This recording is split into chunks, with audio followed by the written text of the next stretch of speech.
आज का topic pleiotropy. Pleiotropy वो फिनोमेना है जहाँ पे एक जीन इन्फ्लुएंस कर रहा है expression of more than one character. तो यहाँ पे मोर देन वन कैरेक्टर्स को वो इन्फ्लुएंस कर रहा है, और ऐसे जीन्स को हम क्या बोलते हैं? Pleiotropic gene.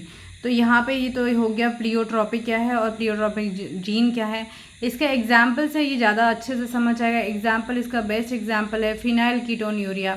और फिनाइल कीटोन यूरिया में क्या होता है? यहाँ पे फिनाइल कीटोन यूरिया जो कॉज होता है वो mutation of a gene coding for an enzyme. ऐसा जीन जो किसी एंजाइम के लिए कोड कर रहा था। कौन सा एंजाइम? ये एंजाइम था फिनाइल एलेनिन हाइड्रोक्सिलेज। और इस एंजाइम का काम क्या है? ये कैटेलाइज करता है इस रिएक्शन को जहाँ पे फिनाइल एलेनिन टायरोसिन में कन्वर्ट हो रहा था। अब फिनाइल एलेनिन टायरोसिन में कन्वर्ट होना था, लेकिन अगर ये एंजाइम फॉर्म नहीं हुआ तो ये कन्वर्जन भी नहीं हुआ।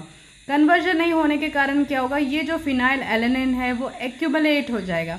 एक्यूमुलेट कहाँ होगा? ब्लड में। और एक्यूमुलेशन ऑफ फिनाइल एलेनिन के कारण क्या क्या होता है? मेंटल रिटार्डेशन होता है, मस्कुलोस्केलेटल डिफॉर्मिटीज़ होती है न्यूबॉर्न और इन्फेंट्स के अंदर। वही अलग जहाँ पे टायरोसिन का नॉन फॉर्मेशन हो गया क्योंकि वो कन्वर्जन हुआ ही नहीं, तो उसका जो नॉन फॉर्मेशन ऑफ टायरोसिन है वो मेलानिन को नहीं बनने देगा। Melanin can't be synthesised in the body, और इसके कारण रिजल्टिंग क्या हो जाएगा कि एल्बिनिज्म होगा उस पेशेंट में। एल्बिनिज्म होगा, एक तरफ एल्बिनिज्म है, दूसरा मेंटल रिटार्डेशन है, स्केलेटल डिफॉर्मिटीज़ है।